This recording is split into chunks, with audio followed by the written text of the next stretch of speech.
I'm your host, Rob Carbone. This is BD4. Here's Barrett. Some shake is big. Gets a three. Chance alive. This is the crowd. Barrett. Oh, hang on to the roof. Goodbye. Anthony for three. That one goes down. Got to put 4 fingers up when Torres comes to the plate. The ball.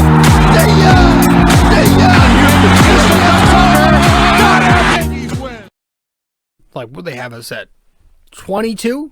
Vegas said 22 wins. Hey, they can keep underestimating us. No, I mean, everybody thought it. Everybody in the world. Nobody thought the Knicks would have 30 wins with 15 games left in the season in April. It's crazy. It's awesome. It's crazy. It is totally unpredictable. And Vegas said 22 wins. So that must be right. 22 wins. And the Knicks are now at 30 wins. 30-27. Amazing victory last night at in Dallas. But we are going to try to get through this episode quickly tonight, guys. Because as I'm recording, it's 1 a.m. on a Sunday, technically. I just came home. I was at my buddy's watching the Ben Askren Jake Paul fight. Unfortunately, it ended the way it did.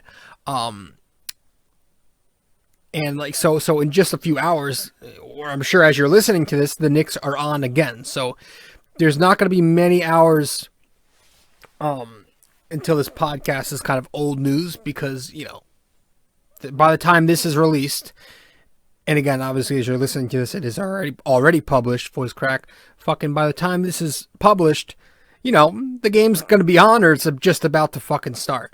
So I fucking hope that you stick with it and watch it for shits and gigs, because we're still going to talk about how good they've been playing. They just ran off 5 in a row.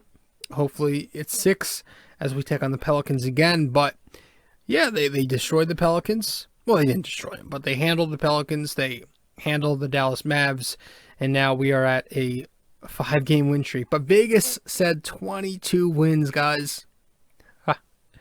Before we get talking Knicks, yeah, I was at my buddy's tonight watching the Askren Paul fight. Oh man, it sucked, because I don't think I don't know a single person in the world. I didn't, and I still don't know anybody who's celebrating fucking Jake Paul right now. I don't think anybody wanted this guy to win. He was the favorite. You know, people didn't want him to win, but I think a lot of people knew he had a good shot. Listen, he's fought Nate Robinson and 2 other randoms who aren't boxers, and then he comes and fights. So his last 2 fights are Nate Robinson, former NBA player, well in retirement, and now he's gonna fight Ben Askren, you know, former Olympian, former wrestler, MMA guy, Bellator, but he's, you know, mid-30s. He's retired for a bit, and you know he basically, Askren came into this one with nothing to lose. He got $600K or something from this. I'm sure Paul got a whole lot, but it was unfortunate because I really wanted Askren to handle this Gen Z punk. Sound like an old man. But yeah, that shit lasted 60 seconds before he knocked him, and you know, they called the fight. Askren didn't look like he was ready to get back up. But it sucked because I really, really wanted him to take it. And now I think Paul's 4-0. But, like, can we get a real boxer for this kid next? Everybody's jumping on him. That's good. You know, it's impressive. You beat a former Olympian. That's cool. I'm not taking anything away from him. He's looked good so far. But it's only fair, if you're going to call yourself a professional boxer, to fight professional boxers. So I'm hoping at one point that he can fight a professional boxer. They were talking about some name tonight at the end of the telecast. I don't know who that is. I don't even know the name. It may have been Joe something, but I don't know if he's a boxer. But you know, I'm not taking credit away. But you know, it is tough to have to sit through Ben Askren. I want to watch the presser. I want to see the press conference now. I'm gonna have to tune into that soon. But yeah, that shit sucked. He fucking punched him. Askren didn't look in great shape. Now, I am fairly new to the fighting world, to MMA. I don't know Askren too much. I just started looking into him a bunch when I heard these two were gonna fight. But he looked, looking at him at the weigh-ins yesterday, he didn't look in great shape. Now, some people have told me he's always been in that kind of shape, but I don't know if it was that bad, because he looked a little big, a little chubby, and I was concerned that will he be able to last 8 rounds, but I mean, he wasn't even able to last 60 seconds. He got punched. And I heard he's got a tough chin. This is a guy who could take a lot of hits, but it's a different story when this guy's not a boxer. It was his first time boxing. He figured, why the hell not? Let's just do it. I have nothing to lose. And he lost, and I'm sure now they're just going to be celebrating in baths of money, both of them, and they're probably at the after party or whatever. But yeah, it was unfortunate to see him lose. The whole build up to that was so dreadful. Like I left to go to my buddies around 9:30, 10 o'clock. I thought that was going to be like when the main card started, and I don't know why, because they always drag these things on, and that we eventually get to fucking Askren Paul. But that shit dragged, and it was so like I had to sit through that junk, like the biggest money grab for viewership in the world, just to show how desperate boxing has become, just with these over-the-top, excessive, gimmicky things going on. You had fucking Ric Flair cracked up. You had all this shit. Justin Bieber performing. You had Pete Davidson, who I don't know what the fuck he's doing with the hair. You had the fucking TikTok bitch, D'Amelios. Yeah, Oscar De La Hoya coked up on the mic. Snoop Dogg, looking like an 80-year-old woman. I mean, it was just weird shit. I don't know what Doja Cat. I don't even know I'm 25, turning 26 in a couple days. I can't stand how this like pop culture shit has become the thing. Like, people like this shit. People obviously they did it for views. People tune into this shit. And I'm watching it, I'm sitting here like, oh, Jesus. Like, that's why I'm fortunate that, like, MMA, when I watch UFC, you wait a couple minutes between fights, but there's no bullshit going on. Even the big cards. Like, you just, it's straight to the fights. Next one. I can never, if they started doing that shit in between with all this just milk and everything, and, oh, Jesus. It was so rough to sit through. And the fights weren't even that good leading up to it. But unfortunately, that happened. Paul gets the victory. Good for him, Askren again. I don't think he really. I mean, I was watching him walk out of the arena, and he looked, he was smiling. The guy was smiling, laughing, talking to his wife or whatever. The real fucking event coming up is obviously next weekend. Masvidal and Usman 2.0. This time, obviously, on a full camp. No more excuses. I'm a big Jorge guy. He's a bit of a sellout, but I'm a big Jorge guy. I like watching him fight. As a fighter, he's fun. He, was the one that need Askren for that infamous, fastest knockout ever. So that's going to be an interesting one. Hopefully Masvidal can bounce back. I don't know if he will. He's probably not going to be the favorite, but it is tough. It's always difficult in any sport, any event, to defeat the same opponent twice in a row. That's never easy. I want to say, like analytics say, that usually the second time around it ends up being the split more times than not. At least that's how it works in like the sports that I watch, like baseball and basketball. But that's going to be fun to watch, at least. Hopefully there's no, what do you call it? I lost my train of thought, but, I don't know. I just want that to be a good fight. I hope it lasts more than 1 minute. because that was rough to sit through. And Ben didn't. Ben may have gotten a hook, he landed one or two to start the thing, but I mean, I just had that bad feeling too. Jake had him in the reach. He's got a longer reach. He's bigger, and just again looking at Askren, he's just didn't look like in great shape. Really didn't. But hey, it happens. Yeah. That was it. I was just waiting for this. I never really get into boxing, and I know this is all money grab. Like I said, the Tyson thing was a joke with Evander, but I the only reason I was tuning into this is because I wanted to see this punk get his ass beat, and he ended up taking care of Askren. So good for him. Props to him. Yeah, that's pretty much all I was doing today, is just waiting for that fight. And fortunately, I was gonna put something down on Ben, but I had the bad feeling that it was gonna end the way it did, and I only ended up putting $7 to win an additional 10. So I just had whatever was left in my FanDuel. But yeah, that's it. That happened. So that was unfortunate as hell. I was on Instagram earlier, and I was seeing these really cool, what do they call it? When you post something and you have multiple slides, it's called something, but I forget. But there's this really cool one. This account called Hoops Plug. You can follow him at hoops.plug. Posted something called Crazy But True. And there were these really cool stats that I took note of on the NBA. Crazy but true, fun facts. So I'm going to go over them real quick. Some really cool shit. First, I want to head to break. Let's get to break first. Guys, welcome to the podcast. I'm your host, RJ Carbone.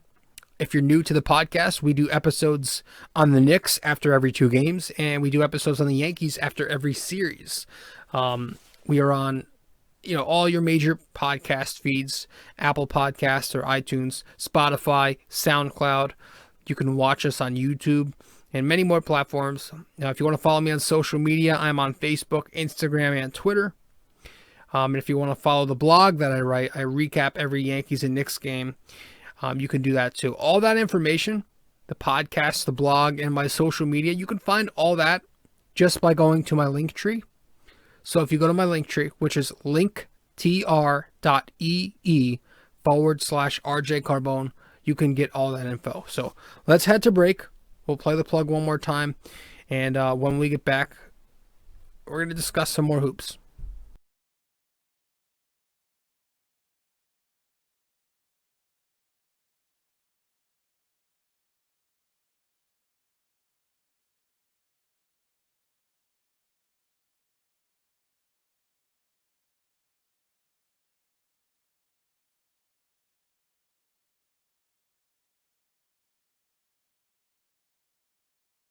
So really quick before we get back into the show, I do want to remind you that if you haven't yet subscribed to this podcast or subscribed to my blog or followed me on social media even, you can do all that by going to my link tree.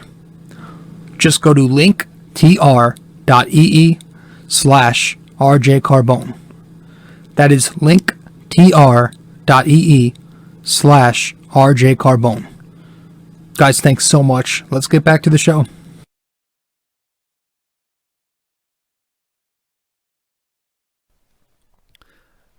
All right.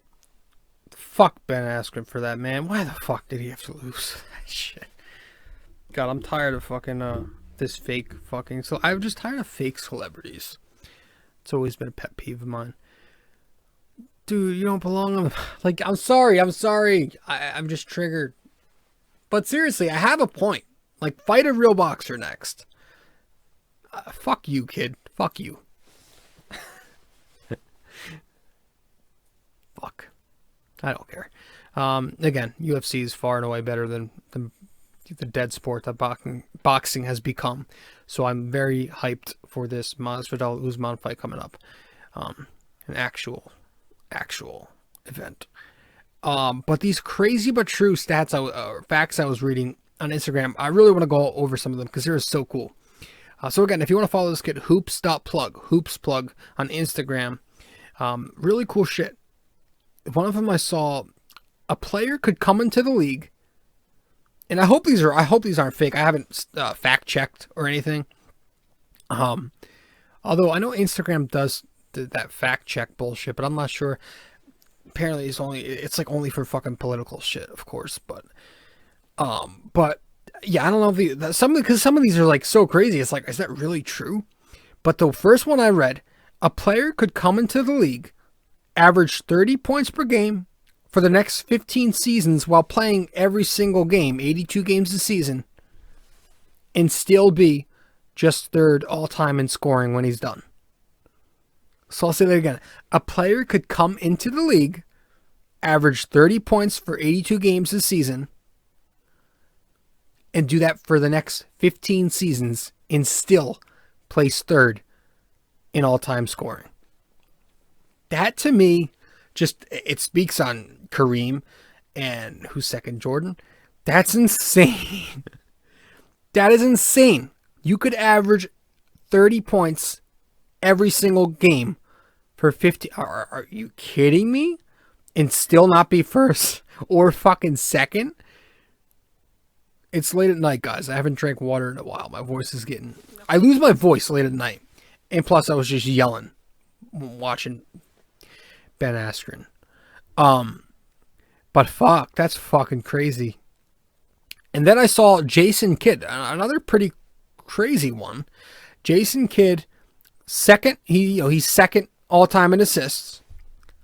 He could have played 5 more seasons, averaging 9 assists, and still be 25 short of Stockton. I thought that was pretty cool. Pretty fun fact, I saw that. It was like the third or fourth slide on that post. The Celtics, the year before they went out and got Ray Allen, they acquired a player named Allen Ray. I thought that was awesome. Pretty funny. Another one on Kareem. When he was with UCLA, the team won 88-2 over the 3 years he played for them. So that's pretty awesome. 88-2 is ridiculous. That's not funny. Over 3 seasons with Kareem, 88-2, and that's why he's one of the greatest players ever. Last one here, which I really found cool. I want to look this one up because I feel like it's just bullshit, but it might be true. The term dime comes from announcers saying player A dialed player B back when payphones were 10 cents. So that's what they would usually say when somebody assisted someone. They would say, oh, player A dialed player B. And they called it a dime because payphones back then were 10 cents. So those were some pretty cool shit that I was reading. I found that on Instagram, and Instagram's obviously not the most reliable source, but I fucking found that pretty cool. Yeah, I don't know. Sometimes I scroll on Instagram and I see all this shit. Today I saw something which was really fucking funny. Nothing to do with basketball or sports, but I used to watch Gordon Ramsay and like the Hell's Kitchen and all that. But there's something that really I found hilarious. I put it on my story. I shared it. If you want to follow my Instagram at Rob J Carbone, there's a video. It's captioned was Gordon Ramsay with a fire in the kitchen around kids versus Gordon Ramsay with a fire in the kitchen around adults, and it was the funniest shit you could imagine. It was everything you'd imagine, right? Just ripping the adults and with the kids, everything's gonna be all right. It was a pretty funny, pretty fucking funny clip. But that's what I do in my spare time when I have no assignments to work on for class, and when I'm not taking notes on the podcast, and I have this free time, I'll watch fucking brain damaging videos that are unproductive to my day. All right, I want to get to the Knicks. And again, as you're listening to this, it's probably the episode's probably outdated because the Knicks are probably in the middle of playing the Pelicans. But who cares? The last time the Knicks played the Pelicans, a couple nights ago, they took the 116-106 victory.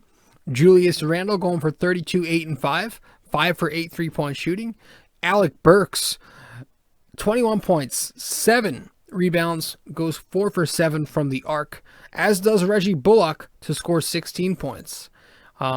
Taj Gibson was great. He had 8 points, 10 rebounds, 2 assists, and 2 blocks. In Noel's absence, he stepped up. And it was nice to see him, put the ball on the floor a few times and dial other players, which, it's just nice because unlike Noel, Mitch, and even Norvel Pell, who who are limited to rim running, Taj has a little bit of ability to put the ball on the floor. Not a lot, but, it brings you a different dynamic. But I thought the Knicks did a really nice job in this New Orleans game containing Zion. Other than a few moments maybe during that second quarter where he kind of got it going a bit in transition and from the low post. And he still finished 25, 8, and 7, but they did well on him. They contained him. They didn't let him go off on them. They schemed him pretty well. They backed off on his 3-point shots. They went under the screens on him. Despite those low-angle pick and rolls, which Randall was talking about after the game, they were able to figure out a way to go under on him, and they put a ton of bodies around him and kind of built a wall, so he didn't really have much space to operate with. Ingram had 28 points, but it took him 9 of 22 shooting to do so. So the Knicks did a pretty good job containing their top 2 players, considering Alonzo Ball was out. And, again, Redick isn't there anymore either. He's actually with the Mavs, who just played.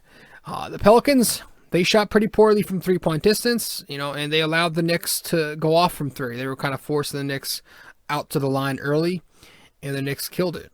But despite being outscored 20 points in the paint, the Knicks, they were able to exploit the arc all night, given New Orleans' weak 3-point defense, and they hit 17 triples, which I think is tied for their season high or their second season high this year. So Pelicans go 21% on the arc versus the Knicks 52%. That's a huge difference right there. Sorry.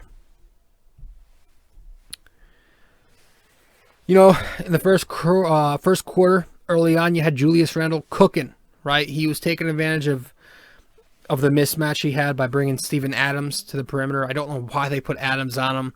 Randle just kept. Randle was toasting him off the bounce for 3.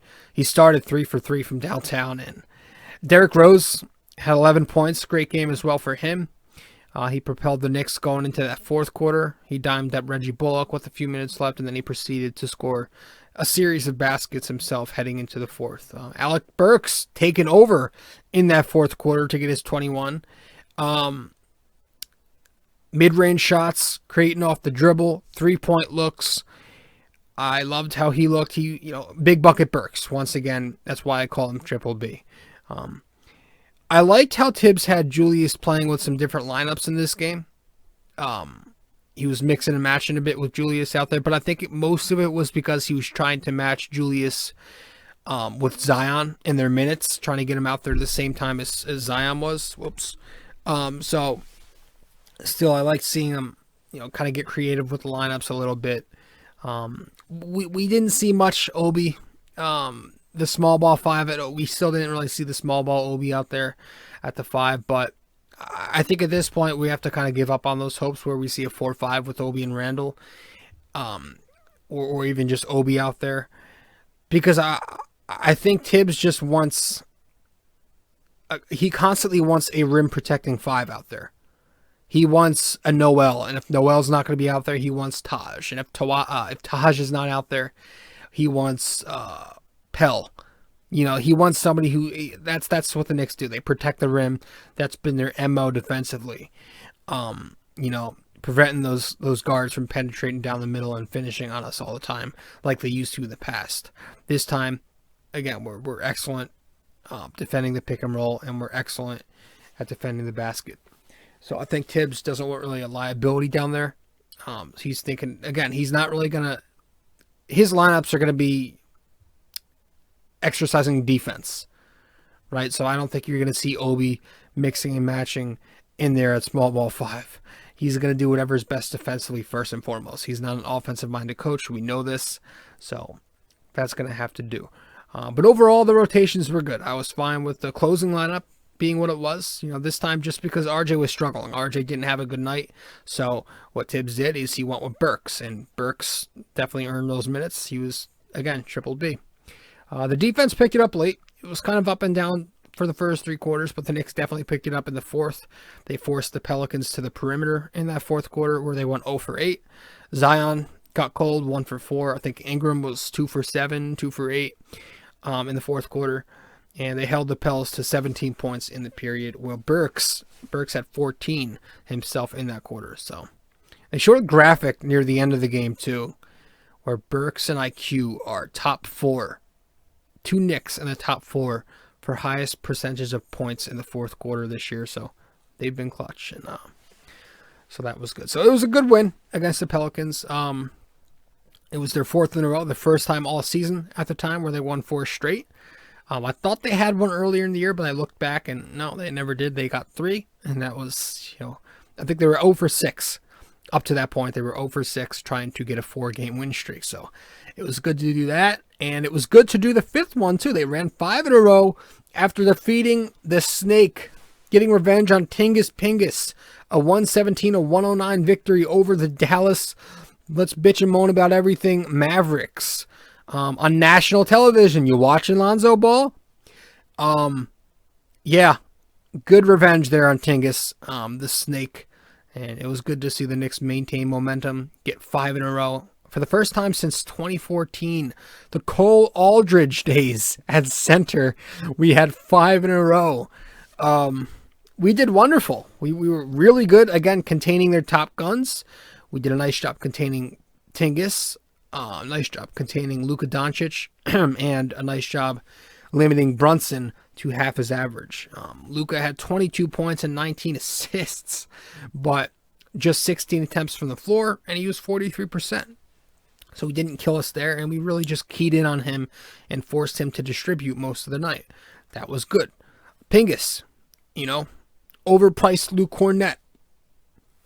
Walmart Landry Shamet at 7 feet, whatever you want to call him. Anything you want to call him. They did a nice job. He got 23 and 12, but he was 40% from the floor. These guys were missing a lot of shots. Brunson, 6 points, an assist, a rebound on 33%. So the Knicks were doing a really nice job keying in on their top guns. Tim Hardaway Jr. had 16, but it was Randle with the big night. It was Julius Randle. He pours in 30 points on his former team, the Lakers. He pours in 30-plus points on his former team, the Pelicans, the very next game.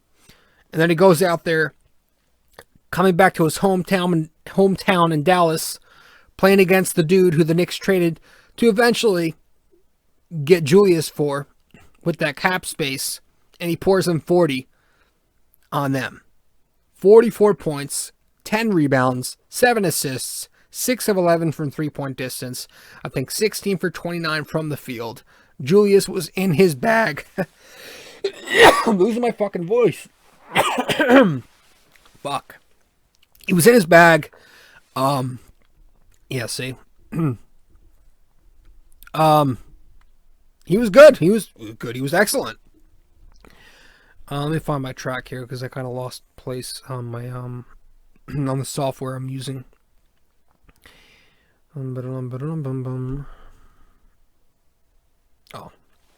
RJ Barrett was good too.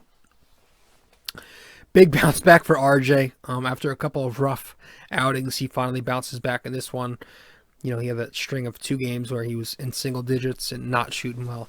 But here he goes out and scores 24 points, gets you 8 rebounds, and he shoots 9 for 18 from the field. He played 46 minutes, so he played basically the entire game. But it was worth it. The Knicks overall shooting 51% from the floor, 50% from 3, 71% at the foul line. So it was a good overall efficient offensive game with some solid defense down the stretch too. First quarter gets off to a hot start to the Knicks, and so the Mavs. It was some really good offense, a fast-paced game right out the gate. The game was not at 19 about midway through. The first quarter, you had Randle and Rose getting the chunk of the Knicks' first number of baskets. Randle hit his first 3 triples again. He was 5 for 5 from the floor. Derrick Rose getting his first 3 field goals to fall. The Mavs slicing through the Knicks' perimeter defense and kicking out to open shooters. Luka doing most of that. Had 4 assists on the Mavs' first 5 triples, where they were 5 for 7. But the Knicks eventually closed out the first on a 15-6 run, and they take the 35-25 advantage after 1. Second quarter comes, Luka kept diming out. Every time the Knicks collapsed on his drives, he'd kick it out, and he would just keep diming that way. Had 9 assists by the end of the half, but yeah, it was just some fantastic ball movement from Rick Carlisle's squad there. The Knicks trying to keep up, but Tim Hardaway then got hot. Eventually, though, Julius rediscovered his stroke from the first quarter, and he finished the half with 21 points. So the Knicks go into the break 56-52 up. Third quarter, very back and forth. Again, both teams were very active. Both teams scored 27 points in the period. If one team scored a basket, the other would answer with either a basket or a trip to the foul line. The Mavs were moving the ball a ton, and the Knicks were doing their best switching, trying to keep up, but it was a very competitive quarter. The fourth quarter is kind of where RJ Barrett came through again and put the game away early. Usually it's those late quarter buckets he scores in the fourth, but he comes out the gate early with some relentless ass buckets. I mean, the and one, then he had another tough finish with the left hand. He ends up scoring 13 points in the fourth, pushes the Knicks lead to 9 with about 8:42 remaining. The Mavs, they got some good buckets. They pulled within 5 or 6 points with a few minutes to go. But as always, once that happened, I think Julius hits a pair of free throws. But the big momentum-changing fuck you alpha block returned from Nerlens Noel. Like I say, man, it's always one of those a game with Nerlens. You're always getting one of those FU body-to-body blocks in your fucking mouth with Nerlens Noel. And here it was again, a big momentum shifter to lead the Knicks in transition. Nerlens bodying up Finney-Smith just right in front of him, whole body in front of him, swats his ass, and the Knicks go on to seal that game. Randle hitting a few more buckets there down the stretch, RJ chiming in, and they win. It wasn't a lot of not a lot of guys had great nights. It was Randle, it was RJ, I guess Derrick Rose, some huge contributions on that, on a night where the bench unit was pretty underwhelming again. It was Derrick Rose who kind of had the only standout night among the second unit. He had 15 points, 5 assists versus 0 turnovers, and he shot efficiently from the floor, which I liked, 7 of 13, 1 of 2 from the arc.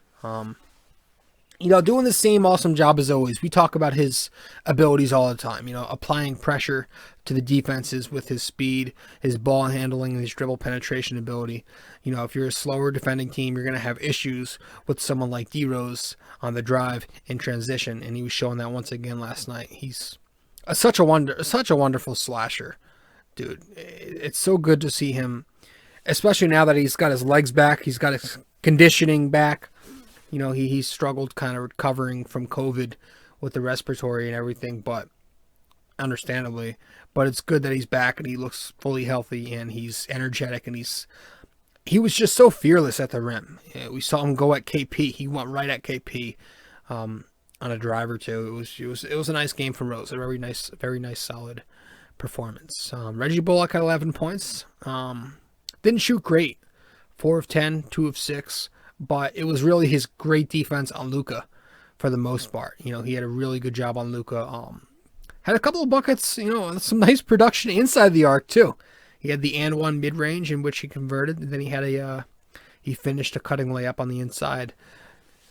One possession too. So it was nice to see him do that. But it was his defense that I loved, doing a really solid job on Luka. Again, forcing him to facilitate. Noel. Fantastic defensively. 6 points, 10 rebounds, 3 blocks, and 4 for 4 at the stripe. So that was nice. He continues to be so solid, and I think solid is the best freaking word for him. He's the perfect backup 5. Now, some people are getting out of hand. They're saying, oh, this guy should be starting for some team. No, I think he's in the perfect role. Temporary starter. When somebody goes down, fill in, do a nice job for a stretch. That's his perfect niche. And that's what he's doing while Mitch is out. Him and Taj are sharing some minutes, and he's doing a really good job with that. I can't believe I wanted this guy out of the rotation earlier in the season, man. I did. But he's been great. Last night he did a great job, balancing his defense by chasing KP near the perimeter and then rotating back to protect the rim. Did a really good job rotating. He's never going to give you much on offense. He gets what's there, and whatever's available he'll take.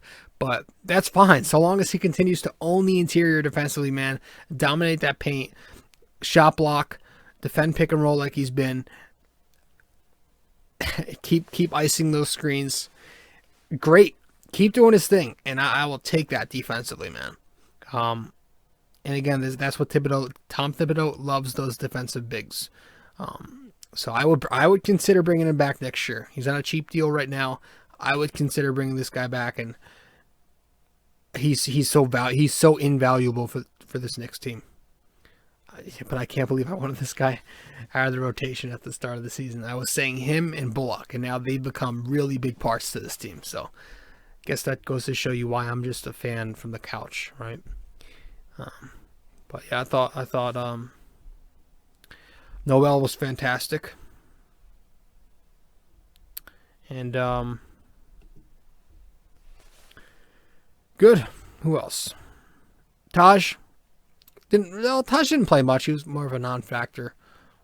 Didn't have to do much. But it was basically Noel that game. Randle, again, Randle was just unstoppable. He was a force. He's been a force all year. A 3-level scoring machine. I'm so impressed, though, with his mid-range shot. But then you look at the three-point shooting, and he's 41% or something like that. And he's hitting two a game. I mean, his shooting ability has just... He's such an efficient jump shooter now. And there's some tough shots off the dribble. That's what I love. He can create. He's not just limited to the spot-up stretch 4. He can create. He can play the point forward.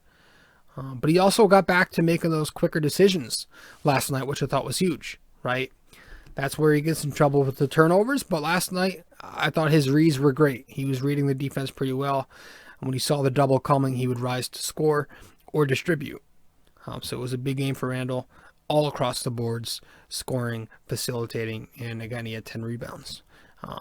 RJ, again, he's such a second-half player, man. This guy, every time, even if he's quiet or if he struggles, he'll bounce back in the second half and act like that never happened. And that was what happened. So it was nice to see him kind of fill in for Burks in that fourth quarter. How Burks was the guy the other night in New Orleans, while RJ didn't have it. Well, Burks sat out in this one, and he's going to be sitting out for a bit. And RJ filled in and hit those clutch buckets. So it was kind of nice to see the exchange there. He torched JJ Redick every time Redick was on him in the fourth. Redick was tasked for RJ for a couple times, but RJ took care of him. Tell you what, Luka Doncic is and am I saying his name right? Is it Doncic? Don't care. He's a bitch. He is a whiny little bitch. I mean, every friggin' play, this guy is whining about something to the officials. I used to love watching this, but now it's a chore. Every time he gets a whistle that goes against his way, or every time he doesn't get a whistle that he thinks he should have, he's oh my God, it's brutal. And every NBA player does this, but dude, you're not even you can barely drink. Calm down. You just entered the league. I know you're playing lights out. You're a superstar already, but calm down, bro. With the whining. Oh, and the Knicks do it all the time. Everybody does it. It's just so frustrating to sit through as a fan.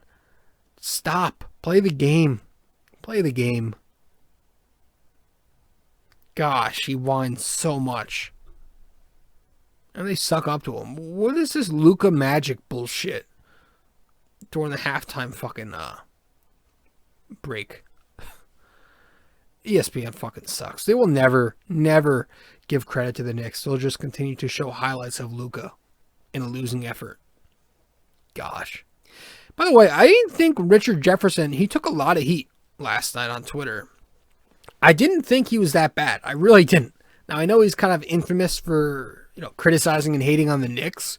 I really didn't think he was bad. I actually thought he complimented them a couple of times. So, for somebody like myself who's not the biggest fan of him because of how he is with Knicks fans and the Knicks, I didn't think he was terrible last night. I actually thought he was pretty good to them. He was realistic. He was complimenting them. He was telling he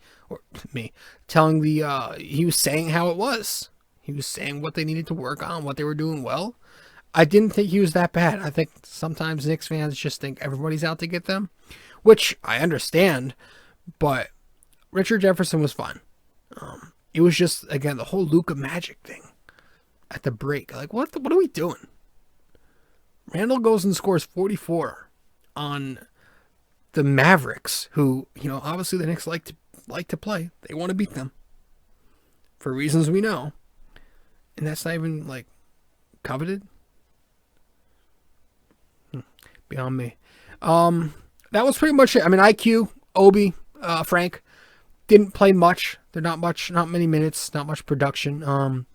IQ 1 for 3 in 6 minutes. I don't think he played in the second half. Frank did.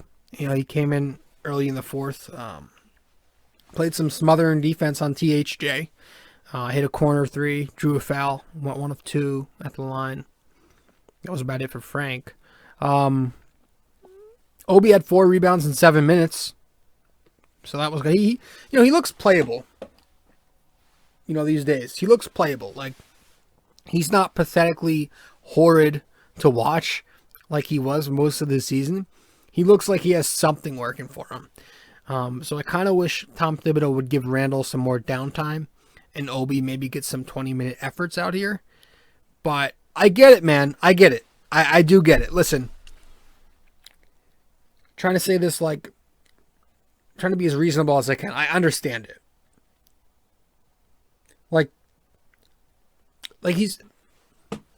Tibbs is he's strictly about the win, right? That's pretty much it. We are pushing for the playoffs.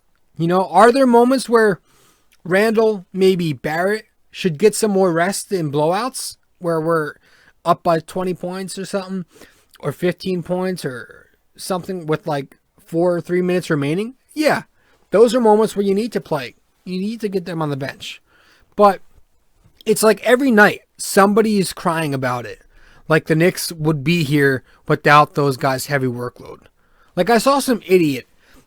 Sometimes I read way too many comment sections, but I saw some buffoon in the comment section on a Facebook thread about the Knicks, and it made me chuckle. He was basically saying, I'm paraphrasing, all these minutes, not developing players, all this just to make the playoffs?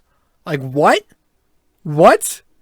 Just to make the guy, this team hasn't sniffed the playoffs since 2013. They haven't made the playoffs since 2013, you moron. That is 7 years. 7 years without making the postseason. And you're going to sit here and you're going to complain that we're playing Randle and RJ too many minutes in games that are close and tight? You know how long 7 years ago was? That was the year where those bullshit terms twerk and selfie were created. That was the year where that fucking Rob Ford mayor was on crack. That was the year where that Hump Day commercial first aired. Duck Dynasty was a fucking thing.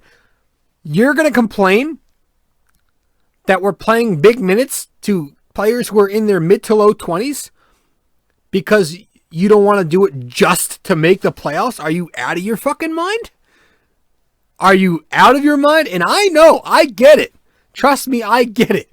I complain about things like this nonstop, right? Should IQ get more minutes overall for Peyton? Absolutely. Absolutely he should, right? Tom Thibodeau still leans on EP way too much, and we're about 80% the way through the season. I understand it. Last night, way too many EP minutes in the first 3 quarters. I get it.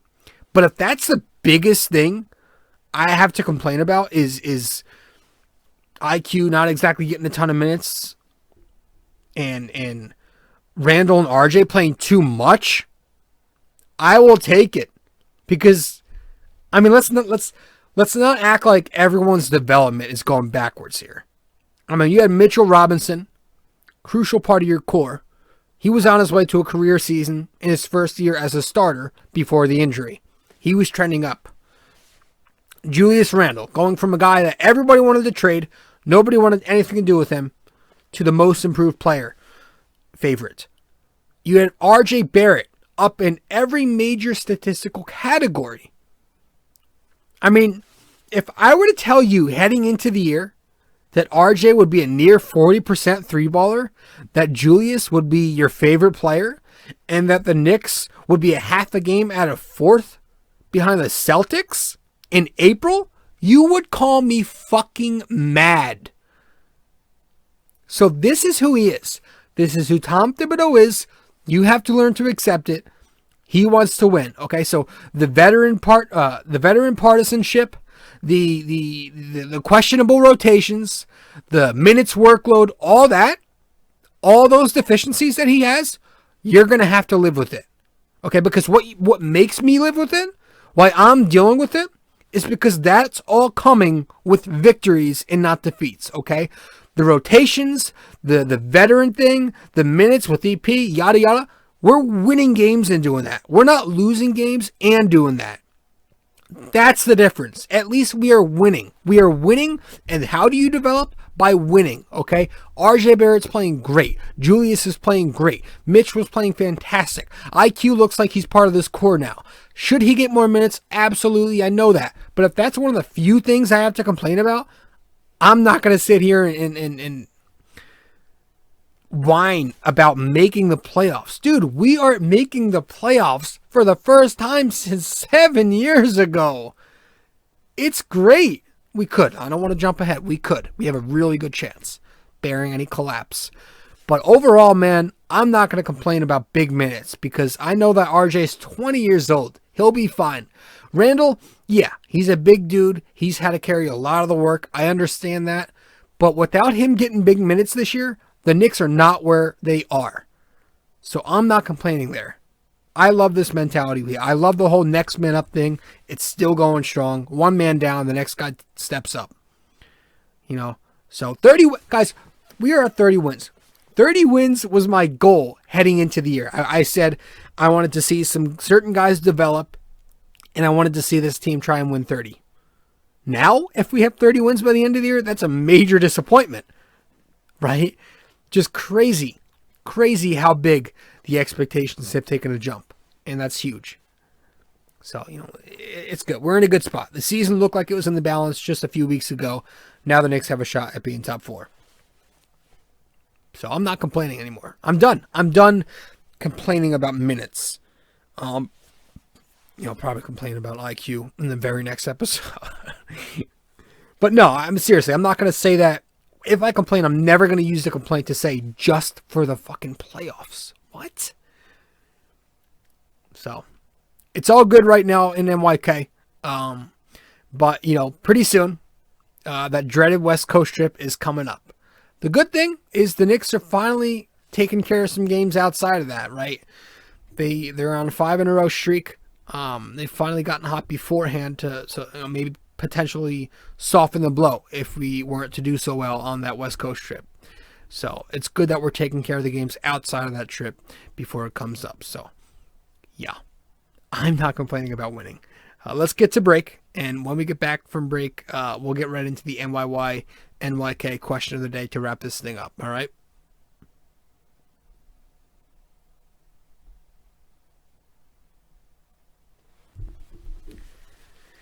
One second. It's frozen on me again. All right. Be right. Why is this doing this? Tell you, man, I can't. I'm done with it. I'm done. Everything's just fucking slow. 1 second. I gotta make sure Bear with me for 1 second.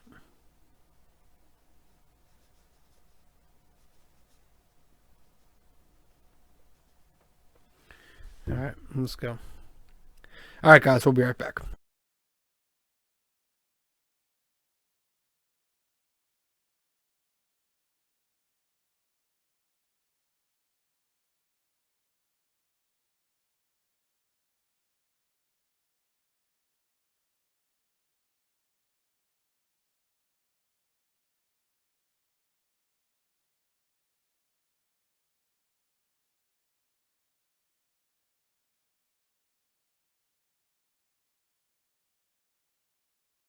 So really quick before we get back into the show, I do want to remind you that if you haven't yet subscribed to this podcast or subscribed to my blog or followed me on social media even, you can do all that by going to my link tree.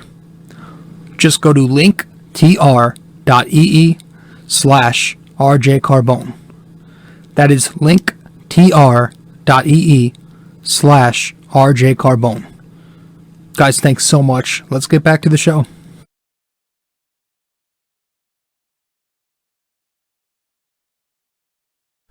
All right, so last time out for episode 233. This is episode 234, by the way.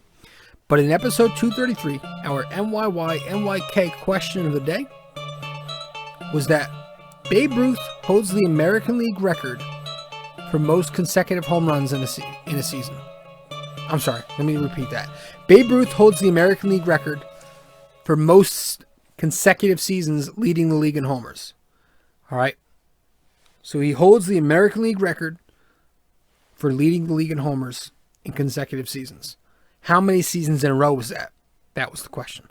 The answer, he did it 6 times in a row. He led the league in homers, the American League, 6 times in a row. That's crazy. But this episode 234, our NYK question of the day. Let's get the little play tune started here. For episode 234, NYK question of the day. Who was the Knicks' second round pick in the 2010 NBA draft? All right, so let me know the answer to that. Who was the Knicks' second round pick in the 2010 NBA draft? Message me the answer on Facebook, Instagram, or Twitter. Or you can comment the answer once I publish this podcast. If you tuned in, thank you so much for tuning in. If you haven't, well, then I'm talking to myself, which is very likely. Yeah, I'm sorry that I got this episode out so late. It was a day late, so by the time this episode is out, it's probably old news since the Knicks are in the middle of a game. But oh well, we move on, and we're talking Yanks for 235. So if you're a Yankees fan too, be sure to stick around for that. Episode 235 on the Yankees. I will record that tonight, Sunday night, and it should be out by Monday morning. But as I am recording right now, it is Sunday, about 2 in the morning on a Sunday. So we're going to end this episode right here. We're going to edit it. We're going to publish it, and hopefully you guys enjoy it by the time it's out. Again, I understand that it's already pretty much old news, but sorry about that. So hope you guys enjoyed the episode. I am your host, RJ Carbone. This is episode 234 of BD4, where there's no better way to get your Yankees and Knicks analysis. If you're new here, be sure to subscribe to the podcast. We are on all the major podcast feeds. Again, I cover the Knicks. I cover the Yankees. The Yankees, I cover every series in the podcast, and I recap every game in the blog. The Knicks, I also recap every game in the blog, but I cover every 2 games in the podcast. So thank you so much for tuning in. Again, if you haven't subscribed to the podcast, be sure to subscribe to it right now on any one of our feeds. We're on all the major feeds, plus YouTube if you want to watch the podcast instead of listen. And again, follow me on social media, Twitter, Facebook, or Instagram, and follow the blog. Excuse me. You can find all that information on my link tree, linktr.ee/RJ And I think that is all we have. I'm going to go to bed. as soon as I friggin' put this thing up, I'm going to bed. Hope you guys enjoyed the episode. Again, thank you so much for sticking with me. Not a high quality up tonight. Kind of short. Didn't have most of our notes, but rushed it. I got home late from the fight. Didn't have time. Been busy lately, so that's all right. As soon as like the overlap is over with the baseball season and the basketball season, that's fucking killing me right now. I have so much bullshit. As soon as that's over, we're going to have, we'll be fine. I won't be rushing out recaps and episodes with less overview in them. They'll be more specific as soon as these two seasons stop overlapping. So, but I'm not to say I want the Knicks to end their seasons. I want them to fucking win any game they can in the playoffs. Any series, I want them to fucking go all the way. Fuck it. Let's just ride. See where we end up. Play with that house money. All right, guys. Thanks so much. I'll see you next time. All right. Ciao.